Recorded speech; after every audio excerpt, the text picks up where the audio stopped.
जुगुति वेधि पुनि पोहियहि रामचरित बरताग पहिरहि सज्जन विमल उर शोभा अति अनुराग। गोस्वामी तुलसीदास जी श्री रामचरितमानस अभिनय पत्रिका लिखे। कहते हैं कि रामचरितमानस को सज्जन लोग अपने हृदय में धारण करें। अभिनय पत्रिका को कौन धारण करे? राम नृपहि पहिरावहि, राम को अपनी दीनता हीनता समर्पित कर दें। इस प्रकार रामायण में देखा जाए तो रामचरितमानस की मान्यता के अनुसार सुंदरता अगर किसी में है तो एकमात्र भक्ति में है। जहाँ भक्ति रहती है वहीं सुंदरता है, और जहाँ भक्ति नहीं रहती वहाँ सुंदरता नहीं है। इस संदर्भ में रामचरितमानस में कथा आता है, दंडकर्ण में भगवान राम दो महिलाओं के सामने आए, एक तो शूर्पणखा, दूसरी सबरी। शूर्पणखा भगवान राम के पास चलकर आई, सबरी जी के पास भगवान राम स्वयं चलकर गए। शूर्पणखा अपने आप को सजा बनाकर भगवान के सामने आती है और अपनी सुंदरता के गीत गाते हुए वह दावा करती है कि तुम सम पुरुष नमो सम नारी। भगवान श्री राघवेंद्र इसका बहुत ही बढ़िया उत्तर देते हैं और सीता जी की ओर देखकर सीतहि चितहि कहीं प्रभुवाता कहते हैं कि सीता जी के रूप में ऐसी सुंदरता मिल गई है कि इनको पाकर अब दूसरी सुंदरता की ओर देखने की आवश्यकता नहीं है। भगवान को पाने का अधिकार तो प्रत्येक व्यक्ति को है। श्रीमद् भागवत में हम देखते हैं कि कुब्जा के अंतःकरण में वासना विद्यमान थी, किंतु फिर भी उसने भगवान कृष्ण को पा लिया। तो फिर स्नेह है कि जब कुब्जा ने प्राप्त कर लिया तो शूर्पणखा भगवान को क्यों नहीं पा सकती। साधारण दृष्टि से देखने वाला व्यक्ति तो यही कहेगा कि भगवान राम तो मर्यादा पुरुषोत्तम हैं, कृष्ण लीला पुरुषोत्तम है। पर भाई श्री राम हो या श्री कृष्ण, जब दोनों ही ईश्वर हैं तो एक ने लीला के कारण अपना लिया तथा दूसरे ने मर्यादा के कारण स्वीकार नहीं किया, यह बात युक्ति संगत नहीं है। इन दोनों कार्यों के पीछे मूल तत्व यह है कि यदि शूर्पणखा भी कुरूप है और कुब्जा भी कुरूप है, पर इतना होते हुए यह अंतर अवश्य है कि कुब्जा जैसी थी उसी रूप में भगवान के सामने आ गई, लेकिन शूर्पणखा भगवान राम के सामने अपने आप को सुंदर बनाकर आई, मानो उसने कपट को ही सौंदर्य मान लिया। और आप जानते हैं कि भक्ति शास्त्र का सिद्धांत है कि मोहि कपट छल छिद्र न भावा, जिसमें सरलता और निश्चलता है वहीं ईश्वर को प्रिय है। नोम सरल सब सन छलहीना, भक्ति में होती है सरलता और निश्चलता। पर शूर्पणखा आती है कपट रूप लेकर, और कुब्जा चाहे कुरूप हो चाहे टेढ़ी हो, पर वह उसी रूप में प्रभु के सामने आती है। श्रीमद् भागवत में आया है कि कुब्जा के हाथ में चंदन का पात्र था। चंदन सौंदर्य के लिए राजा महाराजा श्रीमंत लोग लगाया करते हैं, और चंदन का पात्र लेकर कुब्जा कंस के महल की ओर जा रही थी, पर बीच में मिल गए भगवान श्री कृष्ण। भगवान श्री कृष्ण ने कुब्जा को सुंदरी कहकर संबोधित किया, लेकिन भगवान राम शूर्पणखा को एक बार भी सुंदरी नहीं कहते। हाँ, लक्ष्मण जी ने अवश्य शूर्पणखा को सुंदरी कहा, पर वह भी उनकी व्यंग्यात्मक भाषा थी। भगवान कृष्ण ने कुब्जा से पूछा, सुंदरी क्या तुम यह अंगराग मुझे दे सकती हो? इतनी वह प्रसन्न हुई, मुग्ध हुई कि उसने कहा, महाराज आपसे बढ़कर इस अंगराग का उपयुक्त पात्र कोई है ही नहीं। इसका सीधा सा मतलब है कि कुब्जा उस जीव की भांति है जिसमें कुरूपता है और जिसके हाथ के पात्र में अंगराग है।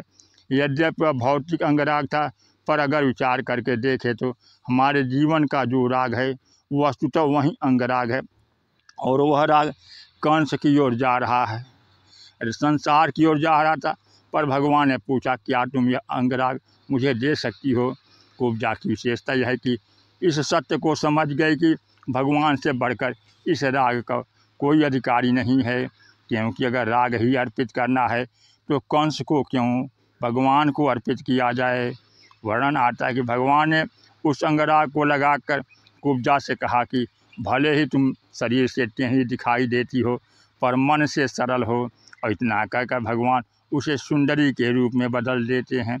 इसका तात्पर्य है कि जीव में चाहे जितनी भी कमी क्यों न हो, पर अगर हम अपनी कमी को भगवान के समक्ष प्रकट कर देते हैं, गोस्वामी जी की विनय पत्रिका भी हमें सिखाती है कि हम अपनी दीनताहीनता को भगवान को समर्पण कर दें। हमारे अंतःकरण में भक्ति के रूप में सरलता का गुण आ जाए तो भगवान कहते हैं कि अब तुम चिंता ना करो, क्योंकि तुम्हारा काम है मेरे पास आना, और उसके पश्चात तुम्हें सुंदर बनाना तो मेरा कार्य है।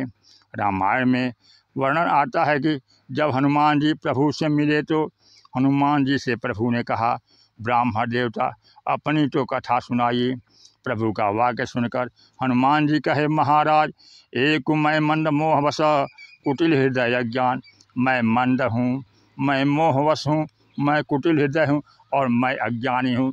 किंतु हनुमान जी का वाक्य सुनकर प्रभु ने हंसते हुए कहा, ब्राह्मण देवता आज तक तो मैंने किसी कुटिल व्यक्ति को अपने आप को कुटिल कहते नहीं सुना, बल्कि कुटिल तो यह चेष्टा करता है कि उसकी कुटिलता कोई जान न ले, और आप अपने को कुटिल कह रहे हैं। इस कुटिलता से तो आपको कष्ट हो रहा होगा। अच्छा यह बताइए कि आपको मंद होने से अधिक कष्ट है कि मोहवश से, कि कुटिल हृदय से, अथवा अज्ञान से। हनुमान जी ने कहा, महाराज मुझे चारों का दुख नहीं है। अच्छा तो फिर लगता है कि दुख आपके पास है ही नहीं। हनुमान जी ने कहा, महाराज दुख तो बहुत बड़ा है। प्रभु ने जानना चाहा कि जब चारों का दुख नहीं है तो तुम दुखी क्यों हो। हनुमान जी ने कहा, महाराज इन चारों ने भी मुझे उतना दुख नहीं दिया जितना आपने दे दिया। भगवान राम ने कहा, हनुमान मैंने क्या दुख दे दिया। हनुमान जी बोले, प्रभु आपने जो पूछा कि ब्राह्मण देवता आप कौन हैं, इसने तो मुझे महान कष्ट दिया है, इसलिए मैं तो आपको यहीं उलाहना दूंगा कि यद्यपि यह सही है कि एक मैं मंद मोहवश कुटिल हृदय ज्ञान, लेकिन इतना होते भी पुण्य प्रभु मोहि विसारे। महाराज आपने भी मुझे भुला दिया। प्रभु जीवन में कितनी भी कमी क्यों न हो, पर यदि ईश्वर जीव को याद रखेगा तो जीव की सारी कमी दूर हो जाएगी, और अगर कहीं ईश्वर ही भूल जाएगा तो फिर बेचारे जीव की कमी दूर होने की क्या संभावना है। प्रभु आप मुझसे परिचय पूछे हैं, इसका अर्थ तो यह है कि आप मुझे भूल गए। उसके पश्चात जब भगवान ने हनुमान जी का नाम लेकर पुकारा तो हनुमान जी प्रसन्न हो गए। उनका तात्पर्य था कि वैसे तो लगता था कि आप भूल गए हैं, पर जब आपने याद कर लिया तो अब मेरे जीवन में अनुकूलता आ गई, अब मेरे अंतःकरण का सारा सूल मिट गया।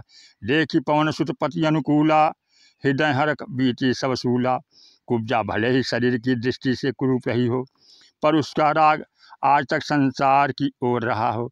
लेकिन जब उसने अपना राग भगवान के समक्ष प्रस्तुत कर दिया, अपने टेढ़ेपन को भगवान के सामने रख दिया, तब वे उसे सुंदर बनाकर स्वीकार कर लेते हैं। यह मानव भगवान की करुणा है। दंडकरण में सूर्पणखा मन के सौंदर्य के स्थान पर जब शरीर की नकली सुंदरता दिखाकर भगवान को आकृष्ट करने की चेष्टा करती है, तभी उसकी ओर दृष्टि उठाकर भी नहीं देखे। भगवान श्री राम ने व्यंग की भाषा में सूर्पणखा से कहा, सीतहि चितहि कहीं प्रभु बाता, अहि कुमार मोर लघु भ्राता। मेरा छोटा भाई कुंवारा है। इस वाक्य को पढ़कर कई लोगों को भ्रम हो जाता है।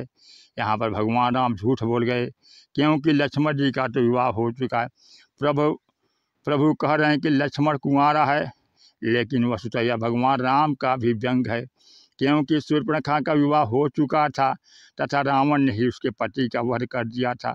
और जब इतना होते हुए वह कहते कि मैं कुंवारी हूँ, तो प्रभु का व्यंग था कि यदि लंका की भाषा में कुमारी का अर्थ यही है कि जिसके साथ में पति न हो वह कुमारी है, तब तो फिर लक्ष्मण के साथ भी उसकी पत्नी नहीं है, इसलिए वे भी कुमार हैं। आध्यात्मिक अर्थों में अगर देखा जाए तो लक्ष्मण जी वैराग्य हैं। वस्तुतः वासना का कुमारित्व तो वासना की अतृप्ति के कारण है, पर सच्चा कुमार तो लक्ष्मण है, जिसमें घनीभूत वैराग्य है, जिसमें वासना का रंच मात्र भी कहीं आकर्षण नहीं। इस प्रकार मानो इस नकली सुंदरता को वैराग्य के पास भेजकर भगवान श्री राम ने एक व्यंग किया। उसके पश्चात गई लक्ष्मण रिपु भगिनी जानी, प्रभु बिलो की बोले मृदवाणी। श्री लक्ष्मण जी ने भगवान राम की ओर देखकर सूर्पणखा से कहा, सुंदरी सुनो। वाल्मीकि रामायण में वर्णना की सूर्पणखा व्यंग समझने की कला में निपुण नहीं थी। इसलिए जब लक्ष्मण जी ने सुंदरी कहा तो वह प्रसन्न हुई कि चलो छोटे राजकुमार ने मुझे सुंदर कहा तो, पर उसने आश्चर्य से श्री लक्ष्मण जी को देखकर जानना चाहा कि तुम कह तो रहे हो मुझे सुंदरी और देख रहे हो उधर सीता की ओर। जब सुंदरी कह रहे तो कम से कम सुंदरी की ओर देखना भी तो चाहिए। किंतु लक्ष्मण जी ने मन ही मन हंसकर कहा, शूर्पणखा, जब तक मैं नहीं देख रहा हूँ तभी तक तुम सुंदर हो। जब मेरी दृष्टि पड़ जाएगी तब तो तुम्हारी सारी कुरूपता बाहर आ जाएगी। इसका सीधा सा अर्थ है कि जब तक वैराग की दृष्टि नहीं पड़ती है तभी तक वासना सुंदर है, और अगर एक बार वैराग्य आँख खोलकर देख लेगा तब तो वासना की कुरूपता सामने आए बिना रहेगी ही नहीं। अरण्यकांड में भगवान श्री राघव बिना निमंत्रण के ही सबरी जी के आश्रम में चले गए, और वहाँ जाकर भगवान राम ने सबरी जी से नाता ही नहीं जोड़ा, वरन जो शब्द शूर्पणखा भगवान से सुनना चाहते थे उस शब्द से प्रभु ने सबरी को संबोधित किया। भगवान राम ने सबरी जी के लिए दो विशेषणों का प्रयोग करते हुए कहा, हे भामिनी, हे करिबरगामिनी, जनक सुता कैसुरी भामिनी, जानई कहू करिबरगामिनी। बहिरंग दृश्य देखने पर यह शब्द बड़ा अटपटा लगता है, क्योंकि सबरी जी बड़ी अवस्था की हैं, उनका शरीर शिथिल है, और यह हाथी की चाल वाली उपमा तो युवतियों के संदर्भ में आती है, किसी बूढ़ी महिला के संदर्भ में तो नहीं दी जा सकती। भगवान राम अगर चाहते तो उनके लिए भक्तिमती सबरी अथवा अन्य किसी सम्मानित शब्द से संबोधित कर सकते थे, पर भगवान राम के द्वारा जब भामिनी और गजगामिनी आदि शब्दों का प्रयोग किया गया तो उनके पीछे प्रभु का तात्पर्य है कि सबरी, मुझे तो सच्ची सुंदरता तुम में ही दिखाई दे रही है। सबरी की चाल सचमुच श्रेष्ठ है, क्योंकि जो चाल जो गति हमें ईश्वर के सम्मुख ले जाए उससे बढ़कर तो श्रेष्ठ गति कोई नहीं हो सकती। गजगामिनी वह नहीं है जो वासना की ओर जा रही है, अपितु गजगामिनी वह है जिसके चरण भगवान की दिशा में बढ़ रहे हैं। भगवान का अभिप्राय था कि वास्तविक सौंदर्य भक्ति में है, वासना में नहीं। भक्ति का बहिरंग रूप चाहे जैसा भी क्यों न हो, पर वह मेरी आँखों में सुंदर। इस प्रकार सज्जनों, वैराग्य जीवन के लिए अति आवश्यक है। वैराग्य आने पर ही मनुष्य की सारी वासना कुरूपता दूर हो जाती है और मानव को भक्ति की प्राप्ति होती है। बोलिए सियावर रामचंद्र की जय, पवन सुत हनुमान की जय, उमापति महादेव की जय।